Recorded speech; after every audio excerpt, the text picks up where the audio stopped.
Hi everyone, कैसे हैं आप लोग। I hope everybody is in good health. आप और आपके घर वाले सब अच्छे से हैं एंड आप लोग फन कर रहे हैं, एंजॉय कर रहे हैं एंड साथ में थोड़ी मैथ की पढ़ाई भी कर रहे हैं। आइए, आज के वीडियो में हम बहुत ही इंटरेस्टिंग टॉपिक एक्सप्लोर करने वाले हैं which his lines and angles. So without wasting any time, let's jump in. तो सबसे पहले हम कुछ बेसिक टर्म्स डिस्कस करेंगे। आइए देखते हैं। सबसे पहला टर्म है line segment. So what is a line segment? Line segment is nothing but it is a part of a line. So line segment में हमेशा दो एंड पॉइंट्स होंगे एंड लाइन होगी। हम जानते हैं line can be infinite, right? Like वो left इस साइड भी इन्फिनिटी पे जा सकता है, इधर भी इन्फिनिटी पे जा सकता है। तो अगर हम एक सेगमेंट काट ले और हम बोले कि उसका एक पॉइंट ये है एंड दूसरा पॉइंट ये है और बीच में लाइन है, इसको हम लाइन सेगमेंट बोलते हैं। लाइन सेगमेंट में हमेशा दो पॉइंट्स होते हैं, राइट? दूसरा टर्म है रे। व्हाट इज अ रे? रे में सिर्फ एक ही एंड पॉइंट होता है और ये एक्सटेंड करता है। इसको आप कितना भी दूर ले जा सकते हो, राइट? लाइन सेगमेंट में क्या होता है, डेफिनेट एक डेफिनेट उसकी स्टार्टिंग एंड एंडिंग पॉइंट होती है लाइन सेगमेंट में, लाइक ऐसे। बट रे में वो एक स्टार्टिंग पॉइंट होता है बट वो कहीं भी जा सकता है। ये एक रे हो गया, ये आगे चलता जाएगा, राइट? तो रे और लाइन सेगमेंट में यही डिफरेंस है। लाइन सेगमेंट में दो पॉइंट्स होंगे, एक दो डेफिनेट पॉइंट्स होंगे एंड उसी के बीच में लाइन रहेगी। एंड रे में एक स्टार्टिंग पॉइंट होगी एंड रे कहीं भी जा सकता है इंफिनिटली। ठीक है, अब आते हैं collinear and non collinear points. Non collinear points, right? Collinear points क्या होता है? इफ थ्री और more points lie on the same line. For example, ये एक लाइन है और इस लाइन पे तीन पॉइंट्स है, एक यहाँ, लेट्स से यहाँ। तो हम बोलते हैं ये तीनों पॉइंट्स, ये first point, second point and third point, ये कोलिनियर पॉइंट्स हैं। ठीक है, नॉन कोलिनियर पॉइंट्स क्या हो गए? अगर थ्री और more points are not on the same line, इसका उल्टा, राइट? तो लेट्स से लाइन पे एक पॉइंट यहाँ है, एक दूसरा पॉइंट यहाँ है, ये फर्स्ट पॉइंट हो गया, ये सेकंड पॉइंट, तीसरा पॉइंट लेट्स से कहीं यहाँ पे है। तो ये जो पॉइंट है ये तो इस लाइन पे नहीं है, राइट? ये इस लाइन पे नहीं है, तो इसको हम बोलेंगे ये तीनों पॉइंट्स आर नॉट कोलिनियर। अच्छा, एक इंपॉर्टेंट चीज, हम दो पॉइंट्स को कभी भी कोलिनियर नहीं बोलते हैं। क्यों? ऐसा क्यों है हम दो पॉइंट्स को कोलिनियर क्यों नहीं बोलते हैं? क्योंकि लेट्स से हम दो पॉइंट्स कहीं भी प्लॉट करें, हम उन दोनों पॉइंट्स के बीच में एक लाइन तो ड्रॉ कर ही सकते हैं। लेट्स से एक पॉइंट यहाँ है और एक पॉइंट यहाँ है, हम यहाँ ड्रॉ कर लेंगे, राइट? तो हम इनको कोलिनियर नहीं बोल सकते हैं क्योंकि दो पॉइंट के बीच में तो कभी भी लाइन ड्रॉ हो सकती है, राइट? लेकिन तीन लाइन, अगर थ्री पॉइंट्स है, लेट्स से यहाँ है, यहाँ है, यहाँ है, ये कोलिनियर नहीं हुआ, राइट? बिकॉज अगर आप यहाँ एक लाइन ड्रॉ करेंगे तो ये वाला जो पॉइंट है ये बाहर हो गया। अगर आप, अगर मैं इसको डिलीट कर दूं, अगर यहाँ आप लाइन ड्रॉ कर ले तो ये वाला पॉइंट बाहर चला गया, राइट? और अगर आप ये दोनों कनेक्ट करें तो ये वाला पॉइंट बाहर चला गया, राइट? तो ये तीनों कोलिनियर नहीं है। इसलिए कोलिनियरिटी के लिए हम तीन पॉइंट्स कंसिडर करते हैं, हम दो पॉइंट्स नहीं। ये एक very important, this is very important, आपको ये ध्यान रखना होगा। ठीक है, अब आइए आगे चलते हैं, एंगल पे आते हैं। एंगल क्या होता है? तो लेट्स से हमारा एक एंगल ऐसा बना हुआ है, हमने देखा है कि ये एक एंगल हुआ, right? Let's say A B सी। तो हम बोलेंगे एंगल ए बी सी, इस एंगल को बोलेंगे एंगल एबीसी, राइट? इस पॉइंट को, जहां से एंगल बन रहा है, जहां से दो रेज ऑरिजिनेट कर रहे हैं, राइट? ये रे हो गया, राइट? इसका एक एंड पॉइंट है और ये भी एक रे हो गया, राइट? एंड पॉइंट बोल लो या स्टार्टिंग पॉइंट बोल लो, राइट?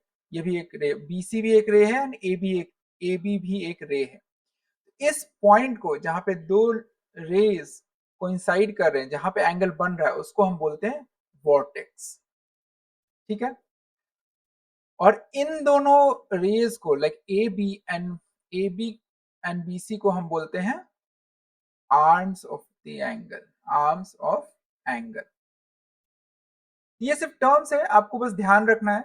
जैसे जैसे आप क्वेश्चंस प्रैक्टिस करें, आपको याद करने की भी जरूरत नहीं है, आपको ये आपके मेमोरी में आ जाएगी कि वॉर्टेक्स क्या होता है। वॉर्टेक्स वही पॉइंट होता है जहां पे एंगल बनी होती है, एंड आर्म्स होते हैं जो दो रेज कनेक्ट करके बना रहे हैं एंगल, उसको हम आर्म्स ऑफ द एंगल बोलते हैं।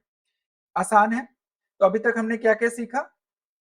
अभी तक हमने सीखा कि लाइन सेगमेंट क्या होता है, रेज क्या होता है, collinear and non collinear points क्या होता है, and then vertex and arms of the angle. अब हम आते हैं टाइप्स ऑफ एंगल्स पे।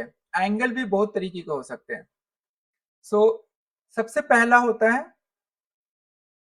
Acute angle.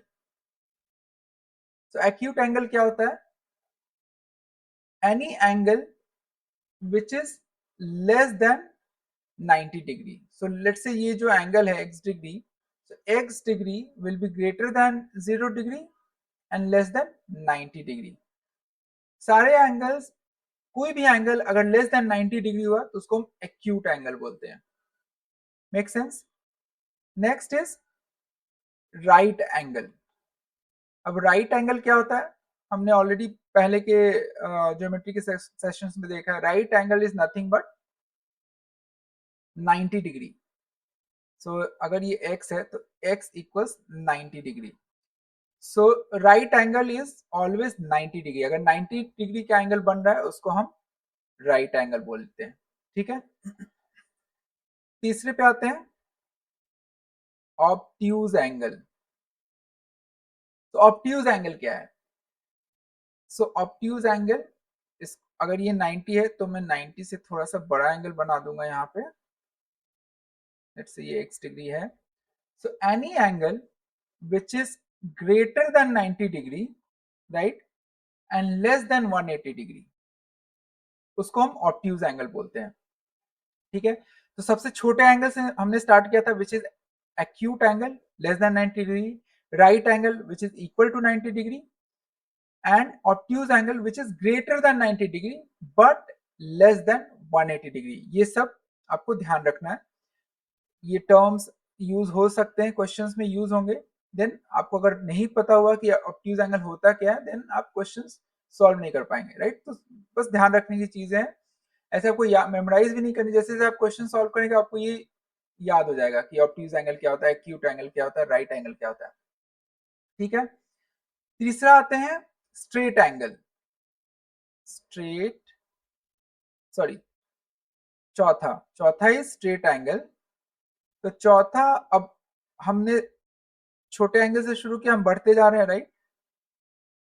तो ये जो एंगल है दिस इज 180 डिग्री।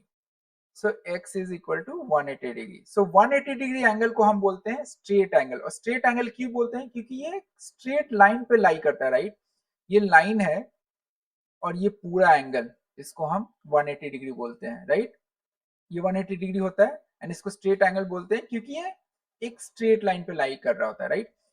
ये सब जो एंगल्स थे, ये दो स्ट्रेट लाइंस जहां मिल रहे थे उस पे लाई कर रहे थे, राइट। ये पूरा एक सिंगल स्ट्रेट लाइन पे लाई नहीं कर रहा था, बट ये वाला straight angle is lying on a straight line and is equal to 180 degree. आपको ये ध्यान रखना है।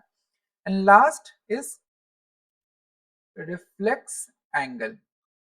आपको वन, हम छोटे से बढ़ते जा रहे थे, राइट। सो 180 से भी बड़ा होता है। सो अगर मैं ऐसे करूं तो ये बाहर वाली जो एंगल है, ये तो एक्यूट एंगल हो गया, राइट। ये वाला जो एक्यूट एंगल है, राइट, और ये बाहर जो है ये हो जाएगा हमारा reflex angle. And reflex angle is always greater than 180 degree and less than 360 degree. ठीक है। तो होता क्या है, ये तो 180 डिग्री है, राइट, ये 180 डिग्री है। अब इससे बढ़ाते जाएंगे और ये पूरा एंगल कितना है? अगर ये पूरा एंगल क्या 360 डिग्री हुआ, तो 360 से कम बट 180 डिग्री से ज्यादा, उसको हम बोलते हैं रिफ्लेक्स एंगल। काफी सिंपल है। छोटे से स्टार्ट करेंगे, एक्यूट सबसे छोटा एंगल हुआ like less than 90 degree, right angle is 90 degree, obtuse angle is 90 degree से ज्यादा बट 180 डिग्री से कम। ठीक है। Straight angle is 180 degree and reflex angle is 180 degree से ज्यादा, 360 डिग्री से कम। आपको बस याद रखना है कि ये जो 0 degree 90 degree, 180 degree and 360 degree. ये एक पूरा एक तरीके से सेक्शंस हो गए, राइट। एक्यूट एंगल यहाँ कहीं लाई करता है, राइट एंगल तो 90 डिग्री ही होता है, ऑब्ट्यूज एंगल इन दोनों के बीच में लाई करता है, राइट। और स्ट्रेट एंगल हो गया तुमको 180 डिग्री एंड रिफ्लेक्स एंगल हो गया 180 डिग्री एंड 360 डिग्री के बीच में।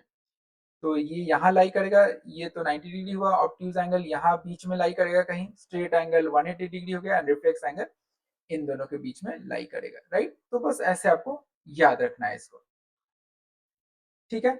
अब आते हैं complementary and supplementary angles. So complementary angle क्या होता है? Complementary angle, so complementary angle होता है two angles whose sum is 90 degree are called as complementary angles. So let's say दो एंगल है x degree x and y, ठीक है। तो अगर x plus y is equal to 90 degree तो हम बोलेंगे x and y are complementary angles, ठीक है। ये नोटेशन है, लाइक ये टर्म्स है, आपको याद रखना है इसको। x and y, if the sum of two angles is 90 degree then both of those angles are known as complementary angles. And supplementary angles क्या होता है? So supplementary angle, if the sum of two angles is 180 degree then we say that those two angles are supplementary angles,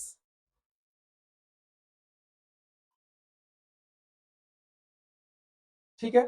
तो complementary is 90 degree का सम, मतलब दो angle का सम 90 degree होना चाहिए, एंड सप्लीमेंट्री एंगल इज दोनों का सम 180 डिग्री होना चाहिए। ऐसे आप इसको याद रख सकते हैं, ठीक है। काफी सिंपल है, आप इसको एक बार पढ़ेंगे एंड देन क्वेश्चन सॉल्व करेंगे, देन आपको ये याद रहेगा। कुछ और कॉन्सेप्ट्स पे आते हैं। Adjacent angle, adjacent angle. अब एडजेसेंट एंगल क्या, एडजेसेंट का मतलब क्या हुआ? अगल बगल में जो है, साइड बाय साइड जो है। तो लेट्स से मेरे पास ऐसा कुछ है, दो एंगल्स बने हुए हैं, इसको मैं ए कह देता हूँ, बी सी एंड डी, ये डी हो गया, राइट। तो ये जो एंगल है एंड ये जो एंगल है, राइट, ये कोई और एंगल होगा, लेट्स से एक्स हुआ और ये वाई हुआ। तो x and Y are called as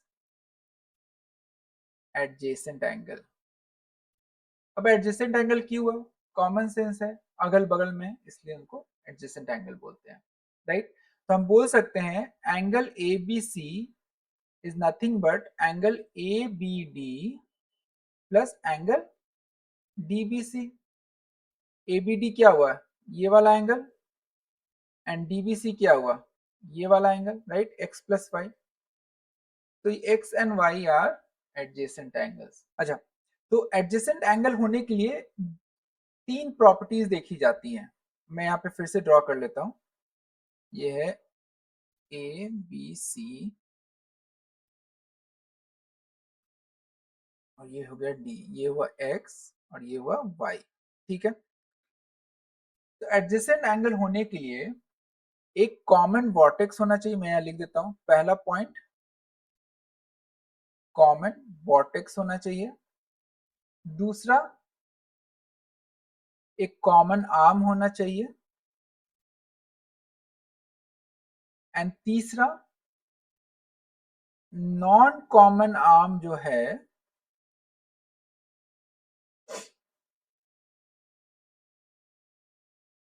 non-common arm should be on different sides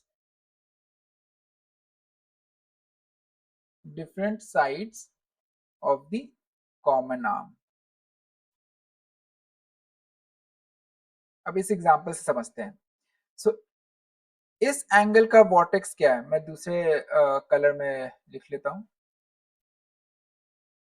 so angle x है, right, angle x.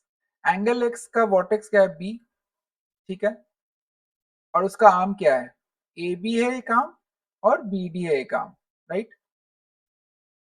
Now coming to angle Y, ठीक है, ये एंगल वाई है।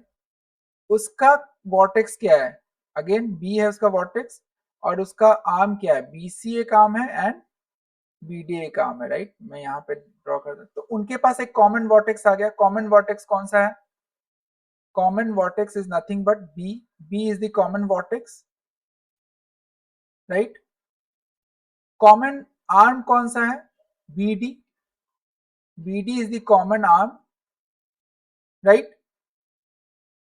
अब तीसरा क्राइटेरिया नॉन कॉमन आर्म, इनमें नॉन कॉमन आर्म क्या है, A B and B C. So A B and B C should be on different sides of the common arm, ठीक है। तो कॉमन आर्म बी डी है, तो B C जो non common arm है वो दूसरे साइड में है। वाई का जो दूसरा वाला आर्म है बी सी, वो किधर है, बी डी के साइड तो नहीं है ना, बी डी के ऑपोजिट साइड में है। उसी तरह एक्स का जो नॉन कॉमन आर्म है which is A B is also lying on a different side of the common arm, ठीक है। तो ये क्राइटेरिया, ये तीनों क्राइटेरिया है। कॉमन वर्टेक्स होना चाहिए, एक कॉमन आर्म होना चाहिए, और जो नॉन कॉमन आर्म है दोनों should be on different sides. मतलब ऐसा नहीं कि ए बी भी इधर आ गया, अगर ए बी भी इधर आ जाएगा तो फिर ये लोग एडजस्टेंट नहीं होंगे।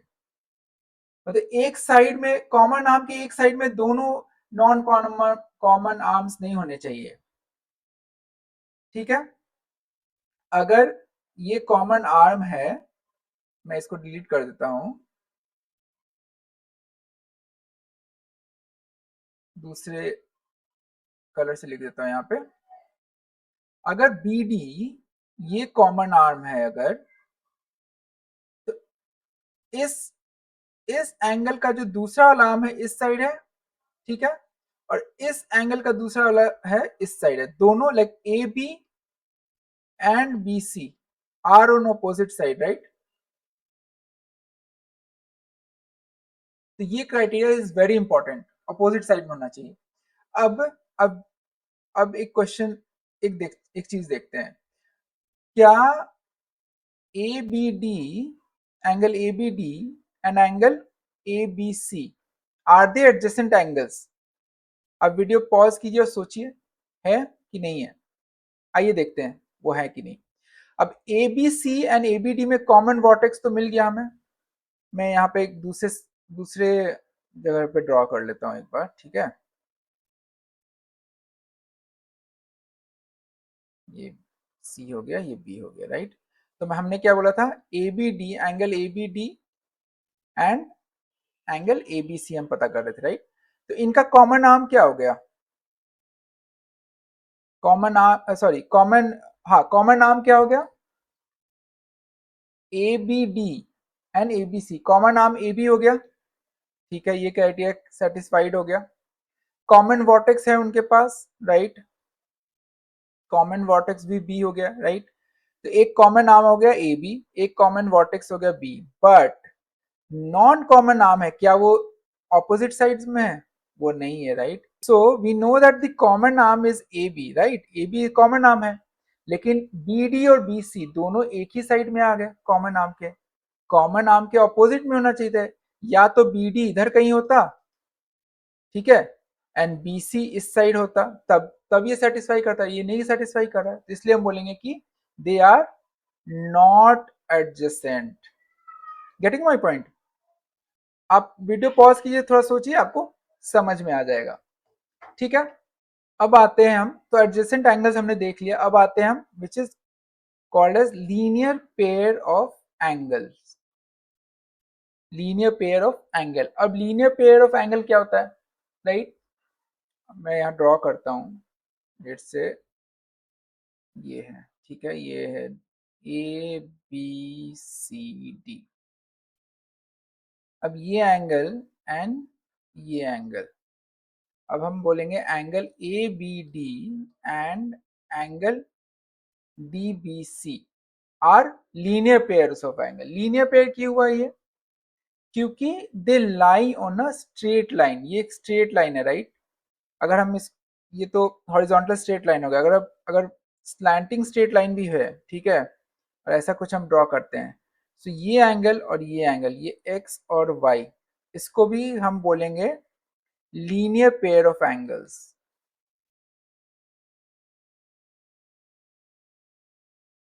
जब भी एक स्ट्रेट लाइन पे दो एंगल्स आते हैं, उनको हम बोलते हैं लीनियर पेयर ऑफ एंगल्स, ठीक है।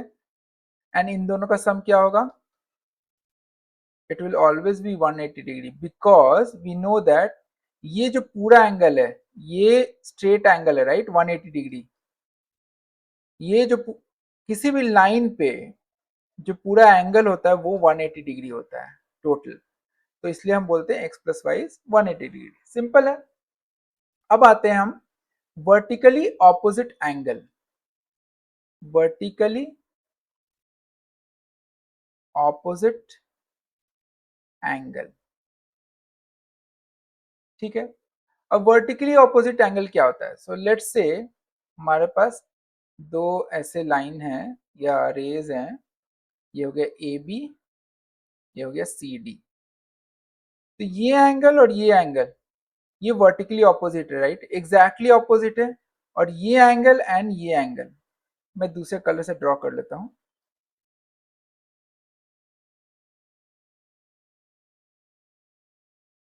एंड ये एंगल आर वर्टिकली ऑपोजिट। सो ये ब्लैक रेड वाले, रेड कलर के जो एंगल है वो दोनों वर्टिकली ऑपोजिट है, एंड ब्लैक कलर के जो है वो दोनों वर्टिकली ऑपोजिट है, राइट। तो इनको हम बोलते हैं वर्टिकली ऑपोजिट एंगल्स, और हमेशा vertically opposite angles are equal to each other. So angle, इसको अगर मैं O बोल देता हूं, so angle AOD is equal to angle COB, and angle AOC is equal to angle DOB।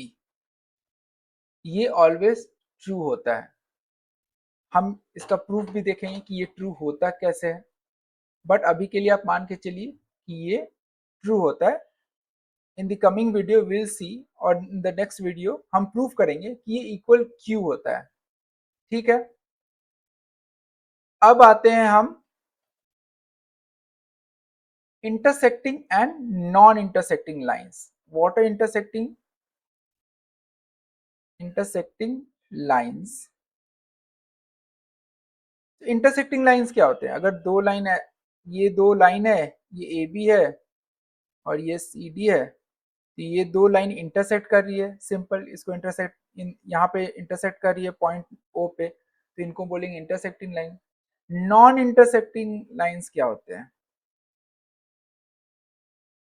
अगर दो पैरेलल लाइंस है, राइट, ये आगे कहीं भी जाके नहीं मिलेंगे, तो A B and C D, ये आप एक्सटेंड करते जाओगे A B and C D को टुवर्ड्स इंफिनिटी, ये कभी नहीं मिलेंगे। लेकिन मान लो ये ऐसा कुछ लाइन होता है, तो ये अभी तो नॉन इंटरसेक्टिंग है, बट ये आगे अगर इसको इसे और भी एक्सटेंड करेंगे तो यहाँ पे जाके ये इंटरसेक्ट करेगा, तो इसको इंटरसेक्टिंग लाइंस बोलेंगे। लेकिन पैरेलल लाइंस को हम नॉन इंटरसेक्टिंग लाइंस बोलते हैं।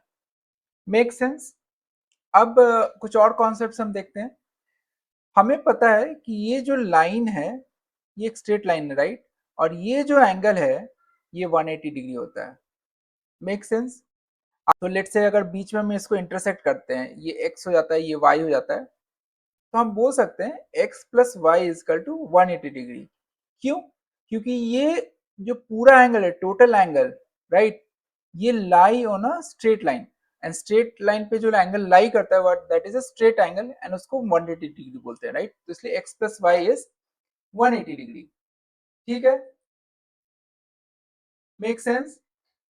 अब हमने हमने अब ये हम यूज करके, इस कॉन्सेप्ट को हम यूज करके हम प्रूव करेंगे जो vertically opposite angles, why vertically opposite angles are equal to each other, ठीक है। वो मैंने बोला था कि आगे के लेक्चर्स में हम देखेंगे कि वर्टिकली ऑपोजिट एंगल्स इक्वल क्यों होते हैं। तो सबसे पहले let me draw a vertically opposite angle, right.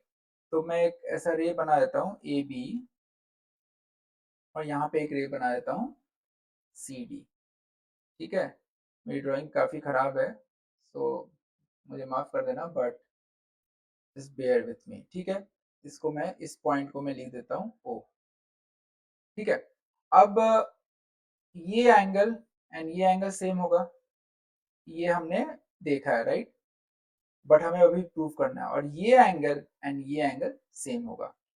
ठीक है, so we have to prove that angle AOD is equal to angle COB. Similarly, angle AOC is equal to angle DOB. ठीक है, अब हम कैसे प्रूव करेंगे? तो काफी सिंपल है इसे प्रूव करना। ये जो लाइन CD है, this is a straight line, right? Straight line है, इस एंगल को 180 डिग्री बोल सकते हैं, करेक्ट? और AB जो है, AB, राइट, ये भी एक स्ट्रेट एंगल है, राइट? तो इस पूरे एंगल को भी मैं 180 डिग्री बोल सकता हूँ, राइट? तो I can write angle AOC plus angle AOD equal to 180 degree. ठीक है, और मैं ये भी बोल सकता हूँ angle AOD plus angle DOB equal to 180 degree बोल सकता हूँ, राइट? ठीक है, तो इस इक्वेशन में, ये पहले इक्वेशन में, this is first equation, this is second equation, right? तो पहले इक्वेशन में AOD को यहां से रिप्लेस कर सकता हूं, राइट? यहां से AOD क्या आया? AOD will be 180 degree minus angle DOB, ये मैं लिख सकता हूं। और इस AOD को मैं यहां सब्स्टिट्यूट कर सकता हूं, तो मैं इसको ऐसे लिख सकता हूं एंगल AOC प्लस AOD क्या है? 180 degree minus angle DOB, right? So 180 degree minus angle DOB is equal to 180 degree. अब इन दोनों को मैं उस साइड ले जाऊंगा, तो मैं ऐसे लिख सकता हूं AOC is equal to 180 degree minus 180 degree plus angle DOB, right? इनको मैं राइट हैंड साइड लेके आया हूं, राइट? तो ये 180 डिग्री, ये 180 डिग्री कैंसिल हो जाएंगे, then we are left with AOC is equal to angle DOB। तो ये हमने प्रूफ कर दिया, ये वाला पार्ट प्रूफ हो गया, राइट? सिमिलरली हम ये भी प्रूफ कर सकते हैं AOD is equal to angle COB।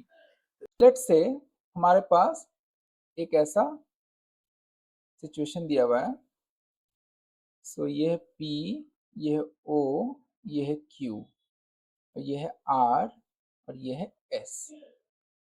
ठीक है, और क्वेश्चन दिया हुआ है if angle POR is 2, angle ROQ is 5:7, find all the angles. हमें सारे एंगल्स पता करना है, ये एंगल पता करना है, ये एंगल पता करना है, ये एंगल पता करना है, ये एंगल पता है, और हमें रेशियो दिया हुआ है POR एंड ROQ का, विच इज 5:7। ठीक है, तो ये सिंपल है काफी। हमें we know that PQ is a straight line, right? PQ is a straight line, तो ये पूरा एंगल क्या होगा? 180 डिग्री होगा। तो हम बोल सकते हैं angle POR plus angle ROQ is equal to 180 degree बोल सकते हैं, राइट? और let's assume POR and ROQ, इसको हम बोल देते हैं, अगर ये दोनों 5:7 रेशियो में है एंड दोनों का सम 180 डिग्री आ रहा है, तो हम ये बोल सकते हैं 5x, POR को हम 5x बोल सकते हैं एंड ROQ को हम 7x बोल सकते हैं, राइट? ये होगा, right? So 5x divided by 7x क्या आएगा? 5:7 ही तो आ रहा है, राइट? तो हम 5x बोल सकते हैं POR को एंड ROQ को 7x बोल सकते हैं।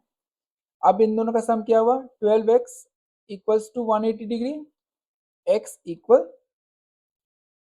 ये क्या आ जाएगा? 180 बाई 12, राइट?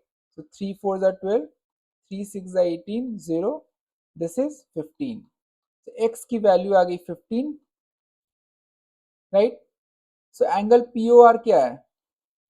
एंगल POR हमने बोला था 5x है, सो 5 इंटू एक्स की वैल्यू क्या है 15, विच is nothing but 75 degree. And angle ROQ को क्या हमने बोला था 7x, so 7x is nothing but 7 into x की वैल्यू 15 है, तो ये आ गया 7 5 35 का 5 305 डिग्री। इन दोनों का सम भी आप चेक कर लो, 180 डिग्री आ रहा है, करेक्ट। तो एंगल POR क्या हो गया?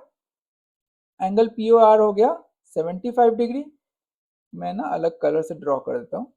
सो this angle is 75 degree, right. And ROQ को मैं इससे ड्रॉ कर देता हूँ। ROQ is how much? 105 degree, ठीक है। अब we know that vertically opposite angles are equal, so अगर ROQ इज 105 डिग्री तो ये भी 105 डिग्री होगा, एंड अगर ये 75 डिग्री है तो ये भी 75 डिग्री होगा। From that theorem, from that principle कि vertically opposite angles are equal to each other, तो हमें सारे एंगल्स मिल गए, ठीक है। काफी सिंपल है। आप एक बार सारे थियोरम्स आपके दिमाग में होने चाहिए, लेकिन ज्यादा है भी नहीं, 2 3 4 5 ही हैं। अगर आपके सारे दिमाग में है तो आपको क्वेश्चन सॉल्व करना काफी सिंपल हो जाएगा। अब हम कुछ और एंगल्स की तरफ बढ़ते हैं। तो हमारा नेक्स्ट एंगल है, मैं लिख देता हूँ, corresponding angle, interior angle and alternate angles.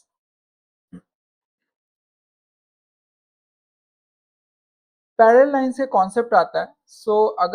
अगर दो लाइंस पैरेलल हैं, लाइक लेट्स से ये दो लाइंस पैरेलल है, AB एंड CD, एंड अगर एक तीसरा लाइन भी पैरेलल होता है, so let's say CD is parallel to EF and AB is parallel to CD, तो हम बोल सकते हैं कि EF is also parallel to AB। ये पैरेलल थ्योरम एक है। And let's say transversal, so let's से एक ऐसी लाइन है जिसे कट कर रही है तीनों लाइन को, तो इस लाइन को हम बोलते हैं transversal, right. Transversal which is intersecting parallel lines. तो ये जो एंगल्स होते हैं, लाइक ये एंगल और ये एंगल, ठीक है, मैं इसको x लिख देता हूँ एंड इसको भी x लिख देता हूँ, एंड ये एंगल, सो ये करस्पॉन्डिंग एंगल्स बोलते हैं। अगर ट्रांसवर्सल उसे इंटरसेक्ट कर रहा है पैरेलल लाइंस को, तो ट्रांसवर्सल और जो पैरेलल लाइन है उसके बीच का जो एंगल है उसको हम, उस एंगल को हम बोलते हैं करस्पॉन्डिंग एंगल्स। सो ये तीनों जो एंगल है, इसको let's say angle 1, angle 2, angle 3 बोल दें अगर हम, तो angle 1 is equal to angle 2 is equal to angle 3, इनको हम करस्पॉन्डिंग एंगल्स बोलते हैं, ठीक है। तो ये एक थियरम है, आपको याद रखना है कि corresponding angles are always equal. हम इसको प्रूव भी कर सकते हैं। वो ऐसे प्रूव कर सकते हैं कि ये एक स्ट्रेट लाइन है, राइट। स्ट्रेट लाइन पे ये पूरा 180 डिग्री होगा, तो ये एंगल क्या हो जाएगा 180 माइनस एक्स, ठीक है। और ये angle, let me draw with another colour, this angle and this angle, ये जो दोनों एंगल का सम होता है 180 डिग्री। इन दोनों का सम अगर 180 डिग्री है तो ये क्या हो जाएगा, 180 में से मैं 180 में से 180 माइनस एक्स को सब्ट्रैक्ट करूंगा, ये दोनों कट जाएंगे तो ये एक्स आ गया, राइट। सो ये प्रूफ हो गया, right. This angle X is equal to this angle. Similarly आप यहाँ भी आप जाके देखोगे तो ये 180 माइनस एक्स होगा, एंड अगर 180 से माइनस करेंगे तो ये फिर से एक्स आ जाएगा। तो सो कॉरेस्पॉन्डिंग एंगल्स आर इक्वल। दूसरा इंटीरियर एंगल्स। अब इंटीरियर एंगल्स क्या होते हैं, मैं फिर से ड्रॉ करता हूँ। लेट्स से ये दो पैरेलल लाइन है और एक ट्रांसवर्सल है। तो ये जो दोनों एंगल है, this X and this is Y, these are called as interior angles. तो ये ट्रांसवर्सल है और ये एक लाइन हो गई, लेट्स से इसको कहते हैं A B, and CD. So X and Y are interior angles और इन दोनों का सम हमेशा 180 डिग्री होगा। ठीक है, सिंपल है। इसको याद रखना। एंड एक थर्ड टाइप पे भी चलते हैं which are known as alternate angles. So इसमें मैं अगर ड्रॉ कर दूं तो इसी ट्रांसवर्सल पे ये जो एंगल है, दिस एंगल और दिस एंगल, इसको हम कहते हैं ऑल्टरनेट एंगल। सो उसी ट्रांसवर्सल पे ये दोनों ऑपोजिट साइड्स में, राइट, दो पैरेलल, ये दो पैरेलल लाइंस हैं, उस पे ये एंगल बन रहा है, इस वाले पैरेलल लाइन पे ये एंगल बन रहा है, बट इस ट्रांसवर्सल पे ये दोनों ऑपोजिट है, राइट। इसको हम बोलते हैं ऑल्टरनेट एंगल्स। मैं ब्लैक सिलेक्ट कर लेता हूं, इसको हम बोलते हैं ऑल्टरनेट एंगल्स। सो अगर ये y है तो ये भी y होगा। तो alternate angles are always equal, ये एक थियरम है। सो मैं एक बार फिर से लिखता हूं। पहला, corresponding angles, corresponding angles are equal to one another, are equal. Alternate angles are equal. Alternate angles are equal. And last,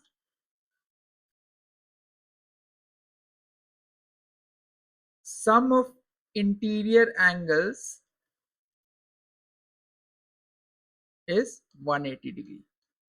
So ये तीन थ्योरम आपको हमेशा याद रखनी, ये बहुत ही इंपॉर्टेंट है। अगर ये तीन थ्योरम पता है आपको तो आप कोई भी ज्योमेट्री का क्वेश्चन आप सॉल्व कर सकते हैं। आपको बस विजुअलाइज करना है, और विजुअलाइजेशन के लिए आप दो पैरेलल लाइंस बना ले, राइट। ये एक पैरेलल लाइन हो गई A B and C D, ये दो पैरेलल लाइंस हो गए, और आप एक ट्रांसवर्सल ड्रॉ कर ले। लेट्स से इसको हम बोलते हैं ई एफ, ये ट्रांसवर्सल लाइन हो गया। तो करस्पॉन्डिंग एंगल हो गया मेरा 1 and 2। So angle 1 is equal to angle 2, ये हो गए हमारे करस्पॉन्डिंग एंगल्स, ये याद रखना है। ये सिंपल फिगर से आप, ये सिंपल फिगर बना लेना, आपको याद हो जाएगा कि करस्पॉन्डिंग एंगल्स क्या है। दूसरे कलर से मैं ये एंगल 3 है, let's say. So angle 3 plus angle 2 is equal to 180 degree, ये है इंटीरियर एंगल्स।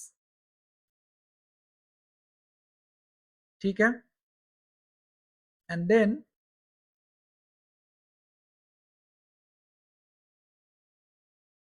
अगर ये एंगल 4 हम बोलते हैं, so angle 4 is equal to angle 2 which is nothing but alternate angles. ठीक है, अब 3 का ऑल्टरनेट एंगल क्या होगा? 3 का ऑल्टरनेट एंगल हो जाएगा, मैं दूसरे कलर से ड्रॉ कर लेता हूं, लेट्स से येलो से। 3 का ऑल्टरनेट एंगल हो जाएगा angle 5। So angle 3 will be equal to angle 5 due to alternate angle property, right. 2 का ऑल्टरनेट एंगल हो गया 4, 3 का ऑल्टरनेट एंगल हो गया 5, 1 and 2 हो गए करस्पॉन्डिंग एंगल्स, एंड 4 and 5 क्या होंगे? 4 and 5 are interior angles. So again 4 plus 5, angle 4 plus angle 5 will be 180 degree. ठीक है, angle 3 and angle 2 will be 180 degree. Angle 4 and angle 3 will also be 180 degree because ये straight line पे है। Angle 2 तो मैं यहां लिख देता हूं, angle 4 plus angle 3 will also be equal to 180 degree, ये स्ट्रेट लाइन के कॉन्सेप्ट से आ रहा है। उसी तरह angle 5 plus angle 2 is also equal to 180 degree, coming from straight line concept, right. तो ये सब कॉन्सेप्ट्स अगर आपको पता है तो आप क्वेश्चंस आसानी से सॉल्व कर सकेंगे। ठीक है, तो आज की वीडियो के लिए इतना ही। हम नेक्स्ट वीडियो में ढेर सारे प्रॉब्लम्स प्रैक्टिस करेंगे और उससे आपके कॉन्सेप्ट्स और भी आसान हो जाएंगे। तो आज की वीडियो में बस इतना ही। हम नेक्स्ट वीडियो में हम ढेर सारे प्रैक्टिस प्रॉब्लम सॉल्व करेंगे जिससे आपके कॉन्सेप्ट्स और भी क्लियर हो जाएंगे एंड आप प्रैक्टिकली अप्लाई करने लगोगे सारे कॉन्सेप्ट्स को, सारे डिफरेंट टाइप ऑफ एंगल्स को किसी भी क्वेश्चन को सॉल्व करने के लिए। तब तक के लिए take care, have fun, please like and subscribe this channel and मिलते हैं हम फिर नेक्स्ट वीडियो में। Thank you.